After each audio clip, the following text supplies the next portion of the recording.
All right, Emily, what are we talking about today?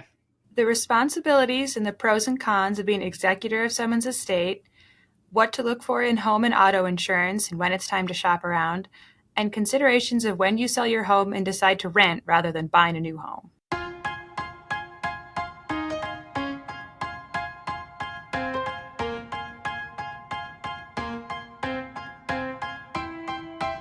Welcome to the Science of Wealth, where we discuss the science behind financial planning and the art of learning and applying it.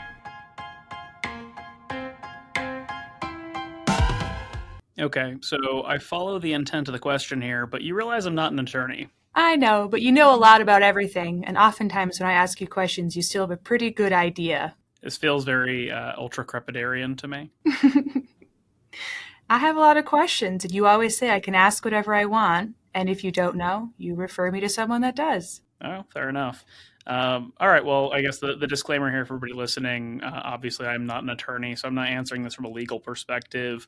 But we do deal with a decent amount of estate planning. And as a consequence of that, that means we're also often quite involved in the outcome of estate planning, being helping the survivors of our clients or family members of other people who then become inheritors or executors of their family members' estates and helping them figure out their assets and so on and so forth, and kind of how they're going to deal with that or how they're going to settle an estate. So I guess talk to me about what your actual question here is. Well, this one stemmed from my personal life, actually, and less so from a client meeting question. We certainly deal with it at work, but somebody in my life asked if I would be willing to be the executor of their will should something happen to them.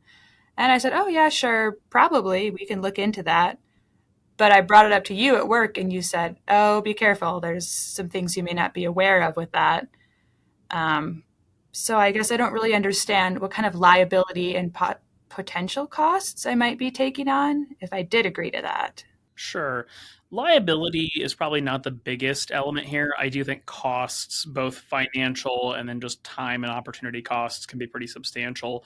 So, first and foremost, I think to put everybody's mind in the right frame for thinking about this, here's a thing to role play for yourself. And you can do it literally, or you can actually, just kind of imagine it for a moment. But if you were dead right now, or if your partner passed away right now, do you know where everything they own is? Do you know where all of their assets are? Do you know how to access all of their accounts?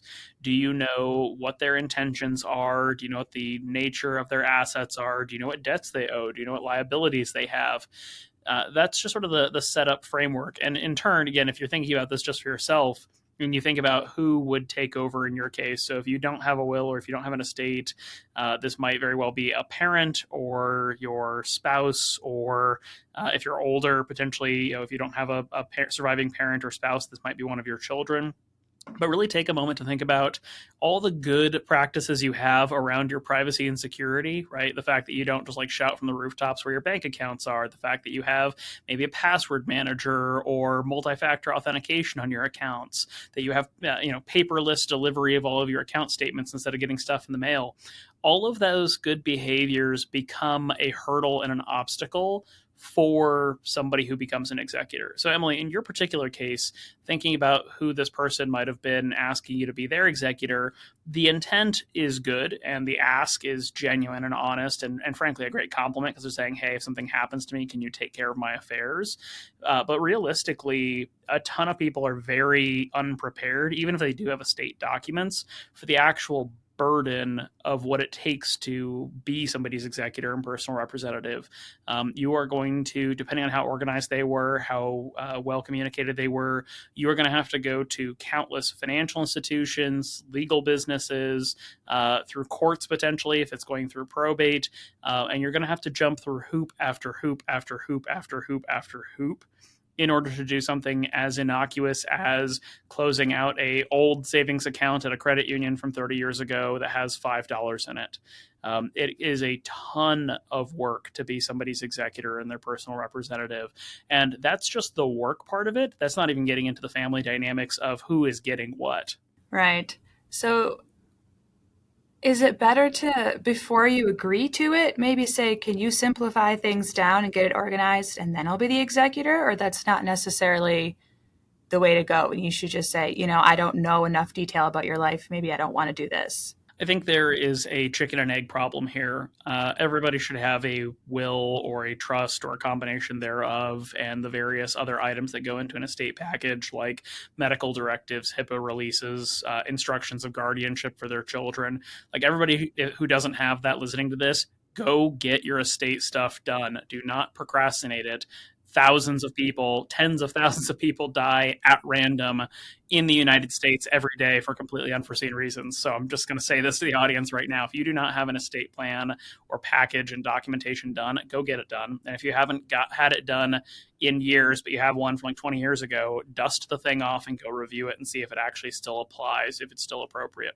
That said, to your question, the typical answer here, and I think a good estate attorney is going to help with this quite a bit, is you need to get your documents done. And as part of your documents, you want to have some consolidated instructions. Hey, here's a list of where all of my accounts are, all the institutions, the appropriate account numbers. And you're not just like, putting this on a little folder on your coffee table that should be kept very securely in a safe or something like that. But then you should be very directly communicating with your executor. Hey, when I die, this is where that information is. Here's the law firm that did my documents. Here's a soft copy of my documents. Here's everything that I need to give you for you to have a very clear picture of what my estate is and where things are. And then it behooves you to try to check in on that pretty regularly. Hey, I became your executor a year or two ago. Have you opened any new credit cards? Have you opened any new bank accounts? Have you changed jobs and gotten a new 401k? Like you've taken on this obligation to stay current in this person's life, essentially in perpetuity until they or you die or you give up this responsibility, because anything that they don't document for you is going to become something you have to go find later, and later can be over the span of months or even years, case by case. Hmm.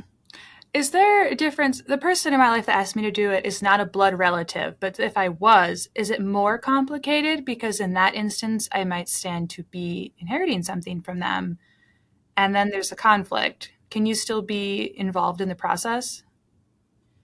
I think this very much gets into legal advice, so I'm going to be very general here. I think it doesn't really matter so much if this person is your blood relative or family or not. From my perspective as a financial professional, could there be statutory reasons where it's more or less beneficial, excuse me, to be somebody's executor if they're family versus not family? Potentially, but that just gets into an area of law that's way too deep for me to be able to really opine on. I do think, in terms of whether you're a beneficiary of the estate or not, that is a conflict of interest, and that is something to be careful of. I think ultimately, when somebody accepts this responsibility, if there are any other beneficiaries, right? So if you're like the eldest child of three children or something like that, then you have to be very thorough about documenting what you do and how you do it. Many wills and trusts will come with a clause that essentially says if anybody kind of throws a bitch fit about this, they're excluded from the will. So don't start shit. That does not stop people from starting shit, because it's a zero sum game. In that particular case, if they think you're mismanaging the estate, or if they think that there was undue influence upon the person who passed away before they passed away, then they can make a case in court, and that clause only kicks in if they lose. Right. And so if they feel like they've been disinherited or they've been carved out in a way that they didn't think was appropriate, where they're going to get nothing, or they're going to get $5 instead of $5 million, they effectively lose nothing by starting trouble. So in terms of being the executor, it does behoove you to act with the utmost integrity to keep things on the up and up. Many wills and trusts will prescribe that the executor or the successor trustee can be paid for their time. But this is where, again, you do need to be very conscientious of doing things appropriately. There have been many famous cases where, for example, celebrities have passed away. I know Prince is a good example of this, where essentially corporate trustees came into the picture because the estate was not well structured or was completely unstructured, where the estate has essentially been bilked for millions of dollars by these third-party vendors, who I would argue are probably not acting with the greatest levels of integrity, but they're just sort of milking the estate instead of getting things done efficiently for the benefit of the heirs and the beneficiaries of the estate. Hmm. It's a lot more complicated than I realized. Good thing I asked. And here's the thing, I think it's a great privilege and honor to be asked to do it. It's just not a responsibility to take on lightly because A, you don't know when it's going to happen. B, you don't know how complicated it is at face value. And C, at the end of the day, once they're gone, you can't ask them for feedback. Right. So it's not enough to just say, sure, I'll do that for you. I do want to emphasize sort of the lifelong necessity to stay engaged with this person or with this family and to have a clear understanding of what their estate instructions are, that their documentation reflects those instructions, and that you're very clearly aware of how to get access to their assets, their liabilities, their financials, and so on when that time comes. Hmm. Good checklist to have. Okay. I have another separate question about a totally different topic, but also from my personal life. All right. Well, your personal life is full of interesting questions, so let's go for it. Okay, well, I have relatives that live in South Dakota, and they've been texting me this week. They got a huge hailstorm, like baseball size hail. They lost, the windows to their cars shattered, their roofs are all ruined, and they lost one chicken, which got me thinking about insurance. The chicken's already gone, but we do deal with insurance a lot here with our clients. We'll reshop for them if they're possibly overpaying and provide advice on that. But we've had a lot of hailstorms here in Colorado, and I know our rates here have gone up in general because it's kind of been an ongoing issue. We keep having these big hailstorms. Are the rates going to go up in South Dakota because they've just had the one huge one, or does it have to be recurring like it is here? So this kind of goes into how insurance is structured, and something like home and auto, generally speaking, insurance carriers are going to have risk pools. These are often defined by city limits or zip codes, sort of how they cluster together their policy holders for the purpose of assessing the level of risk in that area. If there's one singular sort of freak event that causes a lot of damage, you might see a bump in individual rates simply because of the loss that's been accrued to that pool of policyholders. But it really just depends on how widespread the damage was, how big the claims are. Here in Colorado, we are starting to have this repeating issue where it seems like every couple of years there's a major hailstorm that breaks every other roof on every other street in multiple cities. And so even though the cost of that is borne by multiple insurance carriers, their larger risk pool here in Colorado is often getting hit across the board where they're not taking in enough money to cover the claims. And so functionally, policyholders from elsewhere in the country or other parts of the state are helping pay for those claims. And that's how insurance companies function. But from a underwriting standpoint, the more frequently an event happens in a select geographic area, the more likely they are going to be to increase their premiums to cover for that. And we've seen catastrophic versions of that in places like New Orleans, Florida, and kind of areas in the Gulf Coast where hurricanes have become more and more frequent over the years, and the claims are very, very expensive, and the flooding is very, very expensive. And so we're seeing premiums, literally double year over year over year in certain parts of the country because the insurance companies are willing to stay in the marketplace, but they're getting hit by so much or rather so many claims within that risk pool that the only way for it to make business sense is to increase the premiums enormously. Oh, well, okay, that makes sense. How often do you recommend people shop around, though, regardless of things happening? Because rates are always kind of changing anyway. Is that, I just feel like most people in my life, they get an insurance company and they stay with it forever because it's easier. Is that wise? No, generally speaking, not. Carriers will make a really big deal about like loyalty discounts. Yeah, you've been with us for 5 years, you get a discount. You've been with us for 10 years, you get a discount. And those discounts can be valuable. I'm just very, I'll say, bearish on the element where those discounts actually make up a difference.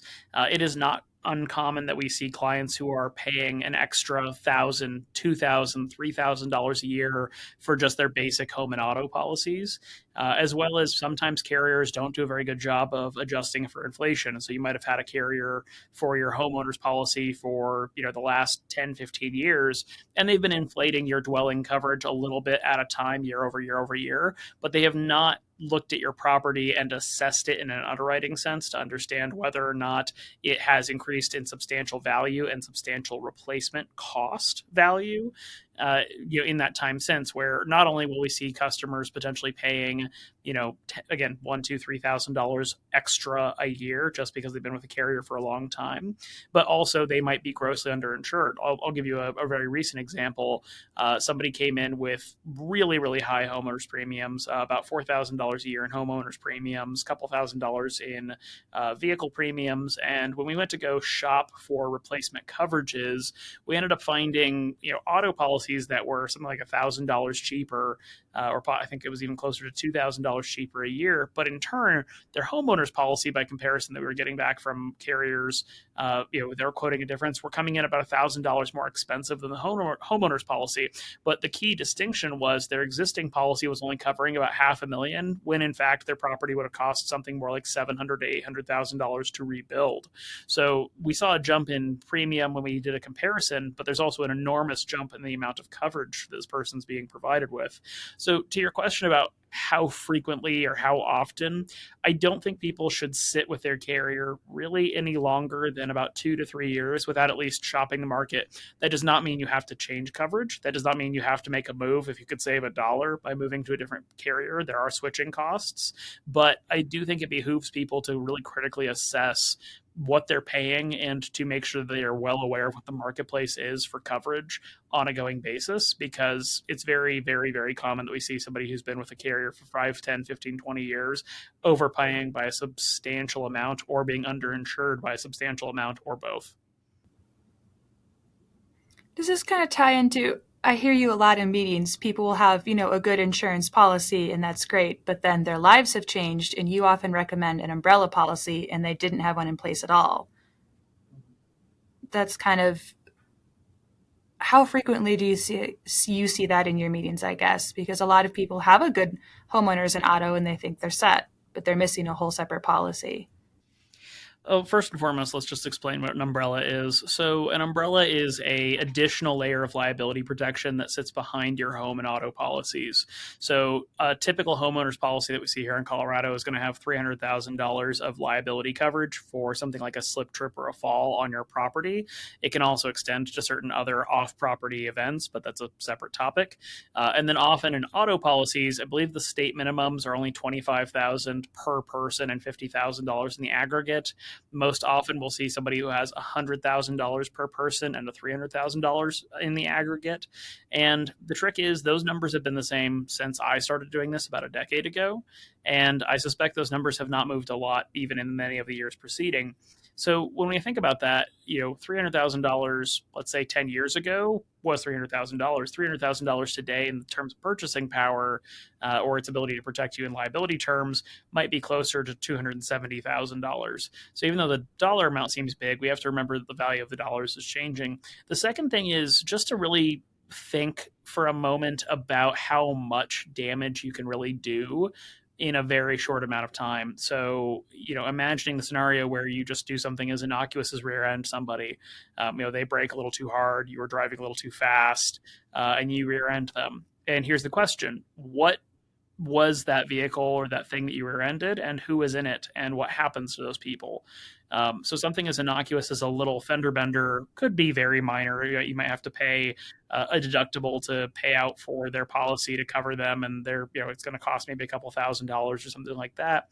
But just as easily, you can rear end a Lamborghini just as easily as you can rear end a Camry, and the value of those vehicles is very, very different. You could rear end let's say a passenger van with 12 people in it, and they were all buckled up, but you hit them kind of hard, and so suddenly 12 people are going to the hospital, and maybe 6 of them were perfectly healthy and whole, but 6 of them were elderly or young, and they're more easily injured, and so suddenly their medical costs skyrocket. And that's just sort of a minor potential event where you might have tens of thousands or hundreds of thousands of dollars of claims that your common $300,000 policy isn't going to pay for.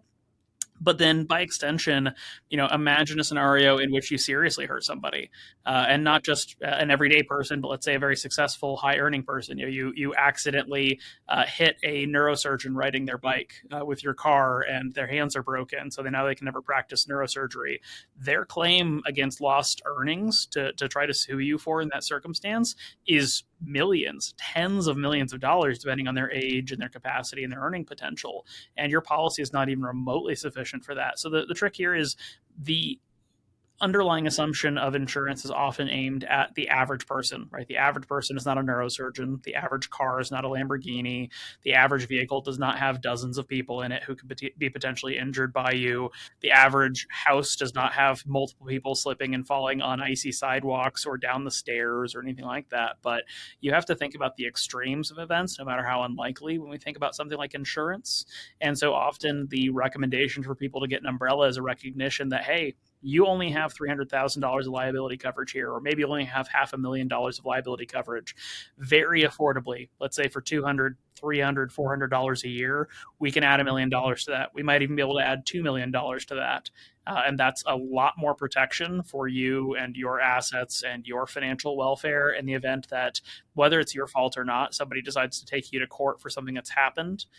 You want some pretty deep pockets to protect yourself there, both in the legal defense, but then also in the case of an actual claim that ends up being settled or judged against you. Well, once again, I'm glad I asked. That's kind of a big deal. Just a little bit. I will give the one disclaimer here. There is such a thing as being judgment proof, and this is just sort of a legal term, but effectively it just means there are people out there who are essentially too poor to sue. That is not a good game to play for yourself. If you are listening to a podcast like this, chances are you are probably not in the category of judgment proof. So just keep in mind, even if you think of yourself like, well, I'm just a school teacher, I'm just a software engineer, I don't have a lot of money, I'm not rich. That's great, but there's a big difference between being judgment proof, meaning you are essentially bankrupt in your day-to-day life, versus not having a lot of money, but still having potentially a lot of earning potential or a lot of career potential ahead of you, where somebody could be dipping into that for decades based on a small accident. That's another good point. Okay. I have another separate question now, but this one's not for my personal life, I have to say. I was listening in on meetings again at work. I'll be vague, but some people have moved from a different state to Colorado. And of course, it's pretty expensive to live here. And they were kind of in shock at the costs of both property taxes once they do buy, and just, of course, the sticker price of the house. And I've seen that with a few other people kind of having a hard time moving from one area to another and kind of readjusting expectations for price so they know what's a good cost. And, there still is unreasonable priced houses in this market, even above the average. How do you readjust those expectations when you move somewhere? Well, the big thing around something like real estate is just fundamentally that it's a very high sticker price asset.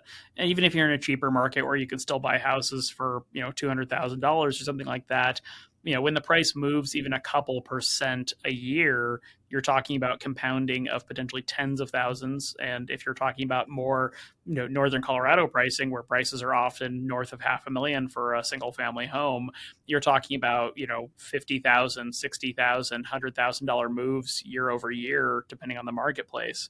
And the consequence of that then is if you sell out of one market and you move to a different market and you don't jump back in immediately, those costs as a percentage may not be very high. In a place like Boulder, which has famously expensive real estate, the rate of return or the rate of growth on real estate appreciation has only really been a couple percent every year. It's just that they were already kind of expensive to begin with, so those numbers are compounding. But then in a real dollar sense, right, you might say, oh, I sold my $500,000 house, so I could buy another $500,000 house, but I'm not gonna, in the immediate future. But come back 3, 4, 5 years later and find that a $500,000 house has grown to be a $750,000 house. This is not to say that when you sell a home, you need to run out and buy a new home. That's not really the point here, but you do need to really think about the fact that dollar values compound over time in a financial marketplace. And so when you jump out of a market and you don't have the money in something that adjusts for the inflation of that type of asset, so you take your money from the sale of a home and you don't reinvest that in another home, or you don't reinvest that in the market in a way to try to keep up with the pace of the home, you may find that your purchasing power for homes is declining, or that you have to spend a lot more money than you want to. The other phenomenon here is just the financial psychology term anchoring, which is we tend to think of things as more or less expensive than our initial data point. So, for example, when I bought my house, it was $645,000. And I think of that now as sort of the baseline for any home I will ever buy or sell again in the future. So, if I wanted to move to a similar house today, I'd probably have to spend $800,000 to $900,000. And if I wanted to buy a bigger home, I'd probably have to spend north of $1 million. And in my mind, I'm constantly comparing that to my home purchase price of $645,000.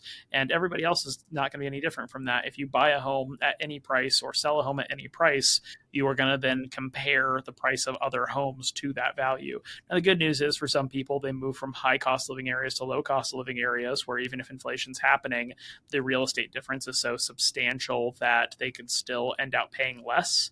So then, even though their assets have gotten more expensive for purchase, they feel good about the exchange. But if you're moving from one high cost living area to another high cost living area, or from a low cost living area to a high cost living area, it really does behoove you to get really clear about your timeline for a change like that, and that you acknowledge the potential opportunity costs of staying out of that marketplace for a while. There's not an average amount of time you suggest, is there? Because I've heard you tell people before if they're moving to a new area, you should rent for a little bit, make sure you do like it before you settle in and buy a house. Ideally, I even think about that in two particular ways. I think there's sort of reconnaissance renting, where somebody says, like, hey, I think I'm going to move to Florida when I retire. My answer to that is great. Why don't you rent a place in Florida for a month or two and try living in Florida before you make that a permanent decision? On the other end, if you are relocating, period, you've got a job change or something and you're going somewhere else, I think it makes more sense to purchase a house sooner in that transition. It might make sense to rent as part of the transition and while you're shopping around. Also, just get a feel for the marketplace. Hey, do I want to live downtown or in the suburbs or on the north side, south side, whatever the case is? But the other part to that transition is that there's an element of how long you're going to live there. So, typically speaking, a home purchase is not likely to break even for about 5 to 7 years in what I'll call an average real estate transaction sense, because you have high transaction costs, high switching costs that are a part of that. And as an extension of that, a lot of your interest in a mortgage is also front loaded in terms of how the amortization functions. So, when you buy a home, you're never paying more for it than you are sort of on day one. And so, if you're only going to be somewhere for a year or two, it does not necessarily behoove you to buy a home in that place if you know you're just going to be relocating shortly thereafter. If that means you have a home where you started before you moved as part of your career and you're moving somewhere only for a year or two and then you're gonna have to move again, the better solution for that might be to not sell your home or kind of your original home before you made that first move, but to try to just have it as a rental property so that it can appreciate and gain value. Now, there is a bit of an expiration on that. You do want to have lived in that property for 2 of the preceding 5 years. So if you've gotten out to sort of the 3 years out timeline and you're not looking at a place to permanently or long term relocate to, then a sale might make sense at that point for capital gains tax exemption reasons. But otherwise, in terms of wanting to just like sell a home, buy a new home immediately, you do need to want to live where you're moving to for a longer period of time in order to minimize your transaction costs and make a break even more efficient for you. Sure, that makes sense. I have a question about that data point you mentioned earlier.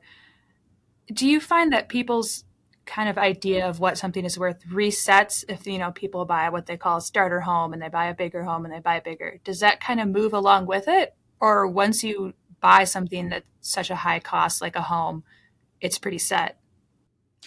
It really depends on how like the assets are. I think if you buy something like a townhome for, let's say, $200,000, you're probably not going to compare your then like marital with kids, bigger house, 4 bed, 3 bath sort of place in the same sense. You're not going to, because you're not going to think of those things as apples to apples. But if you're thinking about switching from a 3 bed, 2 bath to another 3 bed, 2 bath in the same town, you're going to have a hard time getting around that mental anchor to the original transaction.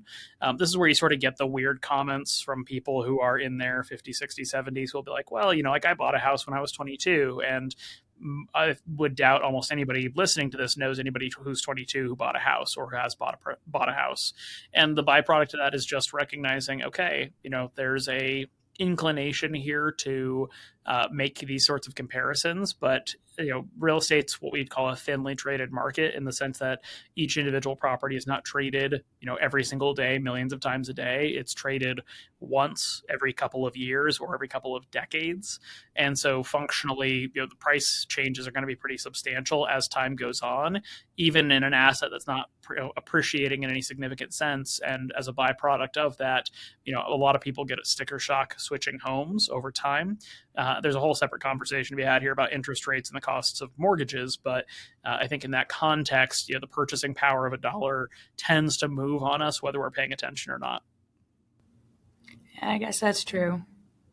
And that definitely tracks with what I've heard people say here, that clients we've worked with. Fair enough. Well, then, you have been studying for your Series 65. So what is the most valuable thing you've learned over the last couple of weeks since you were last on the podcast? Oh, let's see. I mean, most valuable is clear. It sounds a little obvious, but there's been a lot of material about don't lie to people, don't cheat, fraud is bad. A lot of material on that. So that's definitely the most important. It's funny because I think everybody listening to this would just sort of roll their eyes and be like, well, no, duh. But I actually want to call out a specific element of that, which is investment advisors and registered securities people have sort of a tough reputation. There's plenty of bad brokers. You've got movies like Wolf of Wall Street and all sorts of stuff that sort of calls into question the professional qualifications and the ethics and the morals of the people who work in the financial industry. But I do want to emphasize something, which is there's a really big gulf between sort of the content and the nature of what registered, licensed investment advisor professionals and investment advisor representatives do with their clients, or what they share with the public, how they market the content they create and so on, and what unregistered or unlicensed people do. So for example, I have very little respect for how things like commercial real estate are marketed, or commercial real estate products are marketed in the private marketplace, because it will very casually do things like throw out, net operating income expected to be a 22% annual rate of return on your money. And that sort of language is incredibly tempting to the public, but is completely unacceptable in our space. And so I think, a relationship with the truth is a funny thing. Don't lie is sort of it feels like a table stakes requirement for a licensed professional, but I think it behooves people to remember in the broader marketplace for financial professionals, or just financial and investment opportunities in general,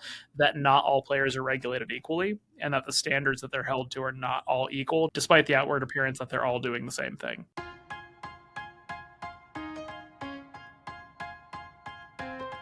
The Science of Wealth is produced by My Wealth Planners, a registered investment advisor in Colorado. The theme song is This Is Your Time by Dan Phillips. The podcast is intended for educational purposes only and is not investment advice or any other form of advice. Not all material discussed on the podcast is appropriate for every individual in every circumstance, so you should consult with a certified financial planner, tax professional, or legal professional as appropriate before attempting to apply any of the subjects, strategies, or tactics discussed on the podcast.